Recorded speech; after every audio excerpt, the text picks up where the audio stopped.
오늘 제목은 고수.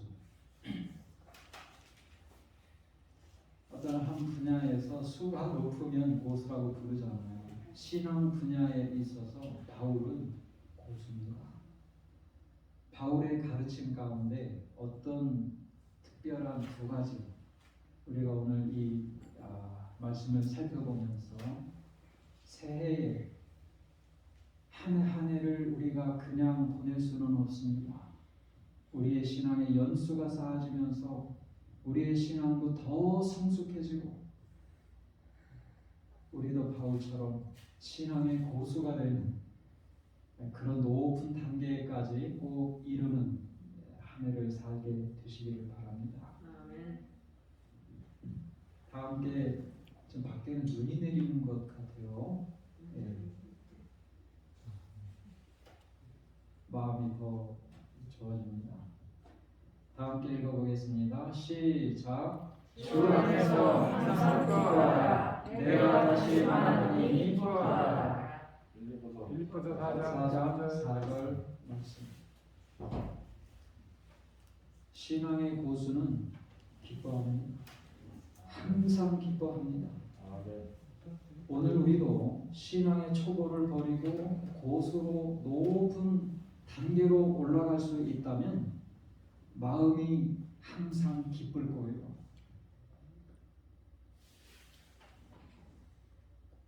항상 기쁘세요? 예. 정로의 계단에 보면 신자들이 이제 더 높은 경지로 나아가기 위해서 밟아야 할 계단들을 소개합니다. 13계단이 있어요. 가장 마지막 계단, 가장 높은 계단이 뭐예요? 주 안에서 기뻐함, 이런 내용입니다. 오늘 우리가 정말 올바르게 하나님을 신앙하고 있다면 마음이 항상 기뻐할 것입니다. 여기 바울은 항상 기뻐하라 라고 했어요. 기뻐하라, 이건 명령문이에요. 기뻐하는 게 특권이기도 하지만 의무이기도 해요. 기뻐해야 합니다. 의무예요. 그리스도인의 의무예요. 그런데 이걸 또 이 중요성을 잊어버릴까봐 내가 다시 말하노니 기뻐하라 반복했어요. 핑계를 댈까봐, 이 중요성을 잊어버릴까봐. 우리 신자들은 핑계가 없어요. 기뻐해야 됩니다. 특권이고 의무입니다. 기뻐해야 돼요. 그러면서 어떻게 항상 기뻐할 수 있을까? 비결을 같이 소개했죠. 짧지만은 그게 뭐예요? 주 안에서, 주님 안에서 항상 기뻐할 수 있습니다. 누구 안에 있다, 누가 내 안에 있다, 내 안에 누가 있다, 이 표현은 관계를 두고 말하는 것입니다. 하나님과 더불어 좋은 관계에 있고 밀접한 교제를 나눌 때 우리는 주님 안에 있다, 이렇게 말할 수 있어요. 바울은 정말 신앙생활하면서 많은 어려움들을 겪었어요. 동시에 그 어려움을 이겨낼 때마다 하나님께서 나를 얼마나 사랑하시는가, 그분의 사랑과 능력도 체험으로 깨달아 알았어요. 하나님이 나와 함께 계시고 기적 같은 이 사랑과 능력을 베풀어 주시고, 그럴 때마다 이 바울은 주 안에서 기뻐한다는 사실을 체험으로 깨닫고 기뻐할 수 있었던 것입니다. 이게 바울의 간증이에요. 빌립보서 쓸 때 바울이 어디 있었어요? 감옥에 있었어요. 나이는 늙었죠. 감옥에서 정말 외로웠지요. 이제 죽는 것도 로마 시대의 황제의 심판을 받고 죽는 것도 순교하는 것도 어느 정도 직감했지요. 그런 순간에 교훈을 줄 때 기뻐하라. 바울의 간증이었어요. 오늘 우리도 이 삶을 돌아보면 어느 때 믿음이 제일 성장합니까? 평안할 때요? 어려울 때. 우리가 삶이 어려울 때는 마음에 두려움이 생겨요. 어떤 병에 걸렸다, 어떤 사업이 잘 안 된다, 인간관계가 참 힘들어졌다. 그러면 마음이 벌써 두렵고 긴장이 되고 그러면서 어떻게 됩니까? 하나님을 간절하게 붙들게 됩니다. 더 많이 말씀 보고 더 많이 기도하고 간절한 마음으로 하나님을 의지하게 됩니다. 그런데 시간이 지나면 그 어려운 문제가 해결이 됐어요? 안 됐어요? 해결이 됐는데 전보다 더 좋은 방법으로 해결이 됐어요. 더 좋은 이 길을 가게 됩니다. 새로운 문이 열렸어요. 그런 걸 경험할 때마다 하나님이 나를 기억해 주시고 함께 계셔 주시고 내 기도를 응답해 주시는 하나님의 사랑과 능력을 체험하게 된단 말이죠. 우리의 믿음이 한 차원 다르게 차원이 다르게 성숙해지는 경험을 갖습니다. 우리가 주님 안에서는 기도할 수 있어요.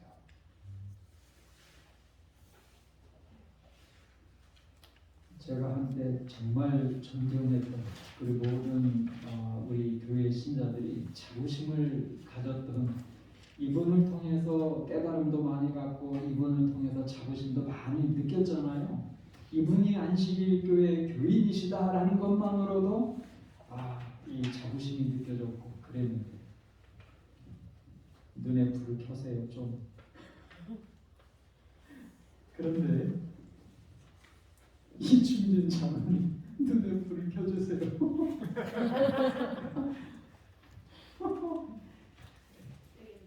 예. 그런데 이분이 다른 교회로 가셨다고 그러잖아요. 전 자세히 그 사연을 모릅니다. 그리고 안타까운 마음이 들어요. 저는 이분을 위해서 기도 많이 드려야 된다고 생각을 해요. 그분이 개인적으로 올바른 신앙을 하실 수 있도록 또 믿지 않은 사람들에게 좋은 감화를 끼치시도록 왜 우리가 기도를 드리지 않아야 됩니까? 기도를 드려야 돼요. 근데 이분이 그 간증을 하셨더라고요. 어디 다른 데 가서. 근데 그 중에 보면 왜 교회로 옮기셨는지 그 한 가지 사례를 드셨어요. 이분이 그 강의하실 때 누구를 만났냐면 우리 안식일 교회에서 40년 신앙생활을 하신 집사님을 만났어요. 근데 이 집사님이 암에 걸리셔서 2개월밖에 살지 못하신다는 선고를 받았어요. 그런데 이분이 이상구 박사님 그 세미나 참석하셔가지고 상담까지 하셨어요. 40년 안식일교회에서 신앙생활하신 이 집사님이 이름만 대면 여러분 아실 수도 있을 그런 집사님이세요. 활동 많이 하셨으니까. 그런데 이제 2개월밖에 살지 못한다는 이 선고를 받았는데 구원에 확신이 없는 거예요. 내가 이대로 죽으면 구원받을 수 있을지 없을지. 그래서 그 답답함을 이 박사님에게 상담을 했어요. 그때 이분이 그 들은 대로 그대로 제가 글을 적었어요. 이 박사님 얘기예요. 이 환자분이 오셔서 제가 구원받을 수 있는지 알고 싶다고 물었습니다. 그래서 저는 당신은 구원 못 받습니다. 예수님께서 십자가에서 구원을 주셨다는 것을 안 믿으니 저한테 와서 이렇게 물어보는 거 아닌가요? 요한복음 5장 24절에 예수님을 믿는 자는 영생을 얻었고 사망에서 생명으로 옮겼다고 했는데 당신은 이것을 안 믿지 않습니까? 그분은 성경을 자주 읽으며 이 부분에서 항상 내가 하는 것에 따라서 영생을 얻을 수도 있고 사망에서 생명으로 옮기게 될 수도 있다고 생각했습니다. 그러나 이제 믿습니다. 이건 직접 옮긴 거예요. 몰랐습니다. 이제 믿으니 지금 죽어도 좋습니다. 그래서 안식일교회 교인들에게는 구원에 대한 확신도 별로 없고 신앙생활 40년 했는데도 구원받은 기쁨도 별로 없고 그래서 회의가 들어서 이런 것들이 계기가 되어서 이상구 박사님이 이 다른 마음을 갖게 되었다는 걸 소개하시더라고요. 여러분 이거 우리가 고민해야 될 문제입니다.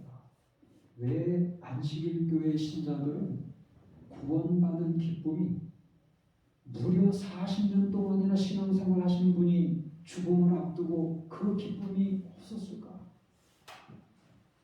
저도 고민이 됐어요. 우리 교회 신자들에게 도대체 문제가 뭘까?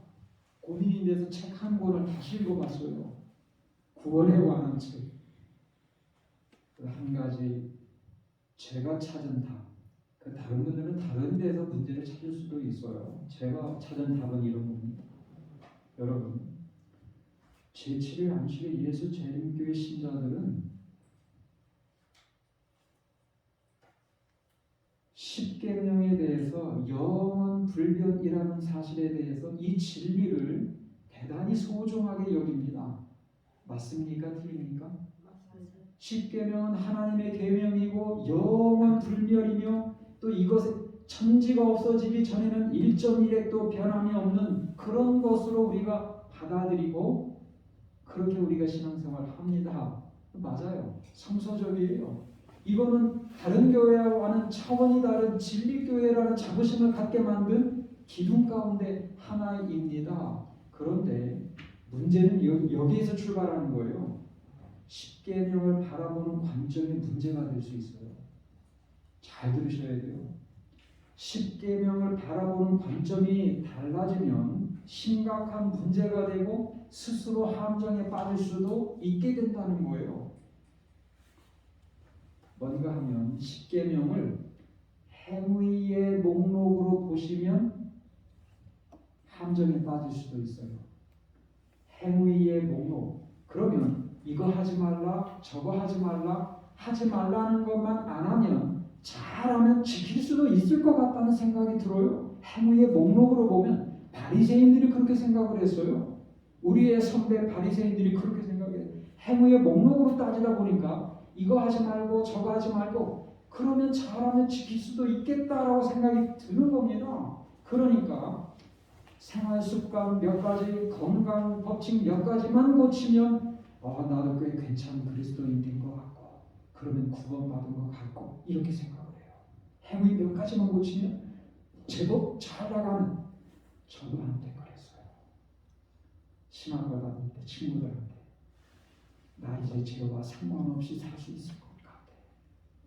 여러분 십계명을 행위의 목록으로 보시면 잘하면 될 것 같아요. 하지 말라는 것만 잘 지키면 되니까. 근데 그 반대의 함정이 있어요. 뭐예요? 그러다가 행위 목록 또다시 어기게 되면 어떻게 돼요? 야, 나는 속절없는 죄인이야. 못 살았어. 내가 무슨 구원을 받을 수 있겠어? 이렇게 살아가지고 어떻게 내가 예수님의 재림을 받을 수 있겠어? 라는 이 구원에 대한 확신을 잃어버리게도 된다는 거예요. 행위의 목록으로 보면 잘할 때는 확신이 들 것 같고 또 잘못할 때는 또 그 구원의 확신을 잃어버리고 신앙생활이 쌓이면 쌓일수록 좌절감이 드는 겁니다. 죽음을 앞두고 냉정하게 보니까 구원의 확신이 없는 거예요. 십계명은 좋지만 영원 불변이지만 바라보는 관점을 조심해야 돼요. 십계명은 어떤 거예요? 율법사가 누가복음 10장에서 예수님께 내가 어떻게 하면 영생을 얻을 수 있겠습니까? 라고 묻죠. 예수 뭐라고 하셨죠? 내가 하늘 배우고 기도하고 그렇죠. 율법을 어떻게 뭐라고 써있고 어떻게 있느냐고. 그랬더니 율법사가 지혜롭게 대답을 했어요. 하나님을 사랑하고 이웃을 사랑하는 겁니다. 그랬더니 예수님께서 뭐라고 하셨어요? 내 말이 옳도다. 이를 행하면 살겠다고 말씀하셨어요. 사랑의 관점으로 보셔야 돼요. 그러면 뭐가 달라져요? 절대적인 완전한 의미에서 하나님을 사랑하고 이웃을 사랑할 수 있습니까? 없습니까? 행위의 목록으로 보면 잘하면 될 것 같았는데 절대적이고 완전한 의미에서 하나님을 사랑하고 이웃을 사랑할 수 있어요? 없어요? 안 되는 거예요. 그런 분이 딱 한 분 계시는데 하나님이세요. 우리는요 죄인이에요. 뼛속까지 죄인이에요. 하나님을 사랑한다고 하지만 자기를 더 사랑하면서 살아갑니다. 이웃을 사랑한다고 하지만 그렇게 용서하고 해도 용서하기 어려운 사람이 있어요. 오죽하면 어떤 목사님은 내가 저 사람은 하늘에 가서야 용서할 수 있다고, 이 땅에서 절대 용서가 안 된다고 이렇게 말씀하시는 분들 계시더라고요. 저도 누군가 이 마음에 참 힘들게 하면 그분을 위해서 많이 기도드려요. 신앙적으로는 기도가 나오지만 때로는 힘들 때가 있으면 그분이 불쑥불쑥 떠올라요. 괴로워요. 내 용서가 충분히 안 되고 있구나. 그런 생각을 합니다. 그분의 건강과 신앙을 위해서 기도 많이 드리지만 제가 정말 힘들 때 그분이 불쑥불쑥 튀어나와요. 그게 사람이에요. 절대적이고 완전한 의미에서 우리는 이 하나님을 사랑하고 이웃을 사랑하는 건 불가능합니다. 행위의 목록으로 보면 될 것 같아요. 근데 사랑의 관점에서 보면 안 되는 거예요. 하나님 앞에 나올 때마다 제가 예배드리러 이 교회당에 나와서 기도드릴 때마다 바리새인의 기도가 절로 나옵니다. 죄인입니다. 불쌍히 여겨 주시옵소서. 그래서 간절한 마음으로 십자가만 붙듭니다. 믿음으로 하나님의 은혜만 붙듭니다. 그러면 제 마음에는 있어요. 변치 않는 구원에 대한 확신이 있어요. 여러분, 우리는 초신자일 때도 십자가의 강도처럼 믿음으로 말미암아 구원받는 것이고 평생을 살고 죽음을 앞두고도 믿음으로만 구원을 받는 것이고 하나님의 의를 입고 우리가 구원받는 것이고 누더기 같은 우리의 행위의 의로는 절대 견딜 수가 없습니다. 예수님의 재림도 우리는 믿음으로 말미암아 의로 가지 하나님의 의를 입고 그 자리에 서게 되는 것입니다. 누더기 같은 우리의 행위의 의가 아니에요. 십계명을 바라보는 관점이 행위의 목록이 아니라 사랑의 관점으로 본다면 우리는 하나님 앞에서 언제나 죄인이라는 것을 인정하게 됩니다. 하나님의 그 약속과 십자가와 하나님의 은혜만 간절하게 붙들게 되고 변함없는 구원에 대한 깊은 확신을 가질 수 있는 것입니다. 다른 것들이 잘 안 돼도 구원의 확신이 있으면 기쁩니다.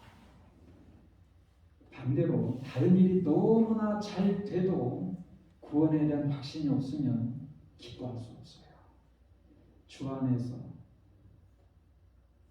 항상 기뻐할 수 있는 우리는 정말 죄인이지만 하나님의 그 약속과 이루신 십자가의 공로를 간절히 의지하셔서 언제나 우리에게는 구원받은 기쁨, 그 기쁨이 충만한 성도들이 되시기를 바랍니다. 그런 성도들이 되어야 할까요? 그렇게 말하면 안 돼요. 또 정지현 목사님 오시면 이런 얘기 하시면 안 됩니다. 우리 목사님들 설교 들으면 이명국 목사님 또 양장 설교 들으면 너무 좋아요. 말씀드리면 참 구수하고 정 목사님 설교 참 잘하세요. 네.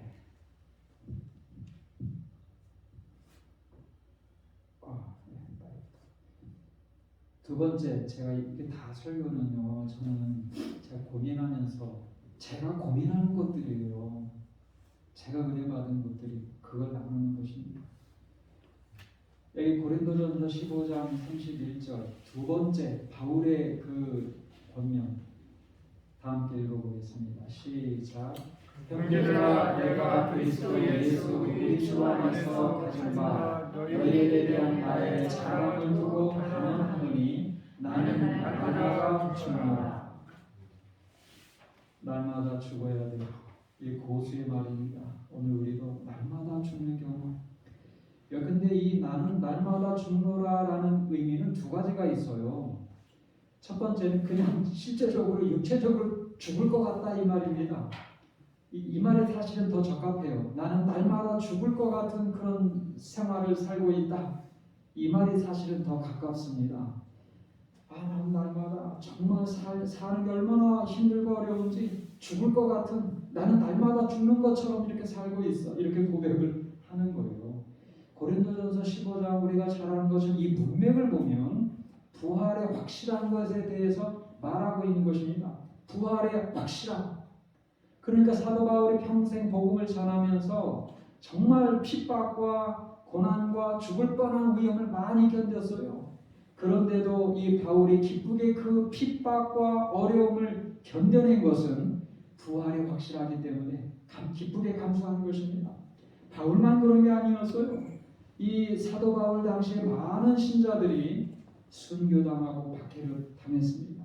그러나 그 사람들이 기쁘게 그 성도들이 그 어려움을 다 감수할 수 있었던 것은 부활이 얼마나 확실한지를 확신했기 때문에 초대교회 신자들은 그 어려움을 견뎌낸 것입니다. 부활이 너무나 확실했어요.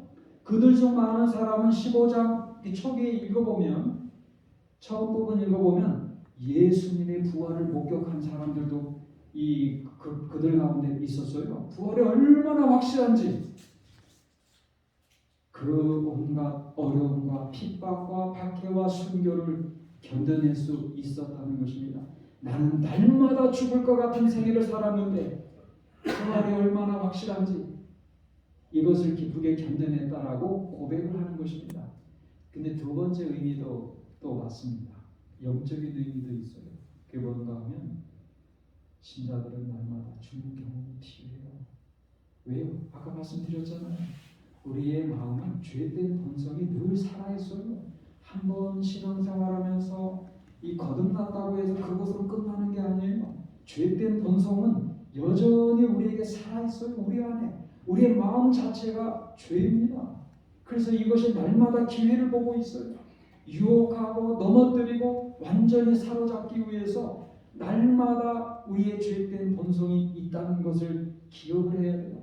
그래서 이거에 대해서 정말 바울이 신앙생활에서 성공하고 승리할 수 있었던 비결은 날마다 죽는 데 있다라고 소개를 하는 것입니다. 죄된 본성에 대해서 세상에 대하여 나는 날마다 죽노라. 그런데 많은 신자들이 여기에서 실수를 합니다. 거듭남에 대해서 실수하는 부분이 있어요. 그게 뭐예요? 갈라디아서 2장 20절에 좀 더 그 거듭남에 대해서 명확하게 설명을 주셨어요. 다 함께 읽어볼까요? 시작. 내가 그리스도와 함께 십자가에 못 박혔나니 그런즉 이제는 내가 사는 것이 아니요 오직 내 안에 그리스도께서 사시는 것이라. 이제 내가 육체 가운데 사는 것은 나를 사랑하사 나를 위하여 자기 몸을 버리신 하나님의 아들을 믿는 믿음 안에서 사는 것이라.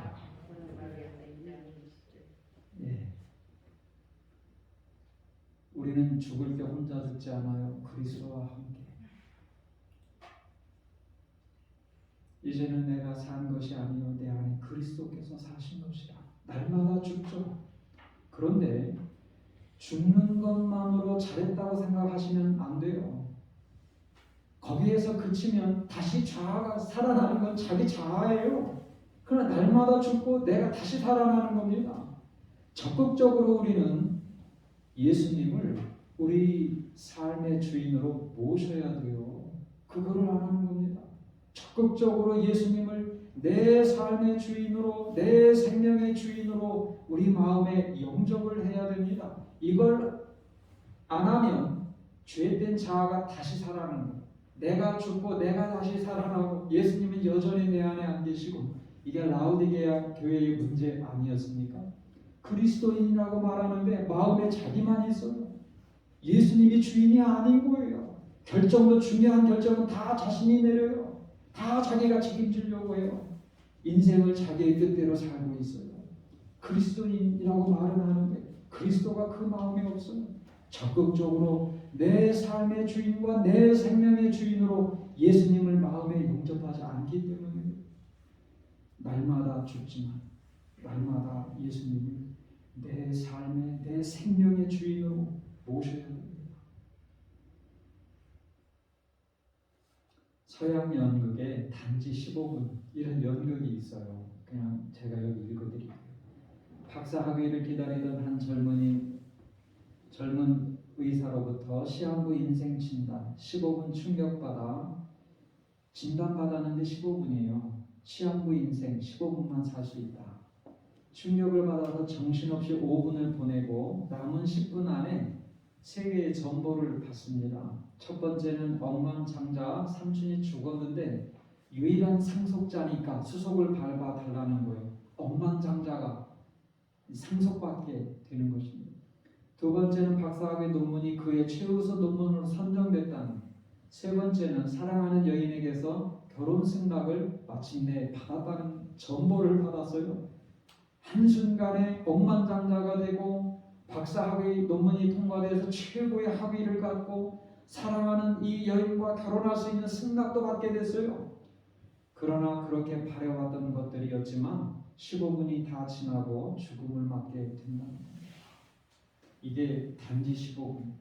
이건 우리의 인생을 완전히 짧은 시간으로 압축해 놓은 거예요. 뭐가 느껴지세요? 사람은 참 내가 행복한 삶을 살기 위해서 바라는 것들이 있잖아요. 바라는 것들을 얻기 위해서 얼마나 치열하고 바쁘고 피곤하고 열심히 삽니까? 그런데 그런다고 해서 바라는 것 다 가질 수 없어요. 첫 번째, 바란다고 열심히 산다고 다 가질 수 없어요. 두 번째, 운이 좋아서 다 갖는다고 해도 한순간에 하루아침에 다 사라질 수 있어요. 이 두 가지를 가르쳐 줍니다. 우리의 삶이 그런 것 같아요. 바라는 것을 위해서 열심히 살지만 다 갖기도 어렵고 갖는다고 해도 하루아침에 날아갈 수도 있고 우리의 죽음이 순식간에 올 수도 있잖아요. 여러분, 우리 이런 인생 살면서 가장 필요한 게 뭘까요? 예수님을 삶의 주인으로 영접하는 거예요. 그 말은 뒤집어서 말하면 예수님이 주인이시기 때문에 우리의 삶을 책임져 주세요. 예수님이 주인이시기 때문에 우리의 생명도 책임져 주세요. 우리의 삶의 주인으로, 우리의 생명의 주인으로 예수님을 영접하게 되면 주인이 예수님이시니까 그분이 우리의 삶과 생명도 책임져 주시는 거예요. 예수님이 주인도 아닌데 어떻게 우리의 삶을 간섭할 수 있겠어요? 어떻게 우리의 생명을 책임져 주실 수 있겠어요? 삶의 주인으로, 생명의 주인으로 예수님을 영접해야 돼요. 적극적으로 이 일을 하셔야 돼요. 중요한 결정마다 주님 편에 서시고 주님 뜻대로 살려고 하고 내 삶의, 내 생명의 주인으로 영접해야 돼요. 저는 이 교회에 도서관이 있었으면 좋겠어요. 그 책 몇 권, 좋은 책 한 20권 정도 구비해 놓고 돌아가면서 같이 읽고 감동도 같이 읽고 성경과 예언해 주시면 참 좋아요. 근데 동료 그리스도인들이 어떤 삶을 살고 있는지를 읽으면 감동이 너무나 돼요. 똑같은 환경에서 사는데도 이렇게 살아가는 사람이 있구나. 이분은 의사지만 33세에 죽었어요. 근데 그 장례식장에 참석한 사람이 4천여 명이에요. 기적 같은 일이에요. 젊은 사람이 죽었는데 4천여 명의 조문객이 있었어요. 얼마나 엄청난 삶의 영향력을 발휘했는지 몰라요. 근데 이분이 늘 이메일을 쓸 때마다 스티그마, 안수연 이런 글을 써. 스티그마는 예수의 흔적이라는 뜻이에요. 얼마나 이분이 예수의 흔적을 사모했는지 그리고 예수의 흔적을 삶에 남겼는지를 어마어마한 이 영향력을 보여주는 대목이에요. 예수의 흔적. 삶에 예수의 흔적이 묻어난 그런 삶을 짧게 살았지만 많은 사람들에게 강력한 영향을 끼쳤어요. 글을 읽을 때 감동이 와 닿습니다. 이분이 일기를 보면 이런 내용이 있어요. 입으로는 주님의 주권을 인정한다고 하지만 그 주권의 영역은 내가 정해놓은 선 이상을 넘지 못하는 것이다. 내게 예수님은 몇 번째 순입니까? 이 질문에 대한 대답이 고민을 풀어낸 해답이다. 뚝심 있게 하나님 편에 서는 결정을 내리다 보면 점점 더 그렇게 결정하기가 쉬워진다는 것을 알았다. 그 시기에 나는 사람들이 말하는 손해를 분명히 보았다. 그러나 시간이 흐르면서 주님의 방법으로 손해를 다루시며 역사하시는 손길을 분명히 보았다. 주님의 구속의 역사가 값을 치르고 이루신 것이었듯 우리의 헌신과 열정은 입술의 고백만이 아닌 은분의 대가를 지불하면서 열매를 맺는다. 의대생에게 가장 필요한 건 시간이에요. 공부할 수 있는 시간. 근데 이분은 늘 갈등이에요. 그리스도인으로서 한 주에 하루는 예배를 드리고 오후에도 또 청년반 활동하고 또 주중에는 또 기도반 운영도 하고 그러려니까 시간이 안 남는 겁니다. 손해보는 거예요. 경쟁에서 뒤처지는 것 같아요.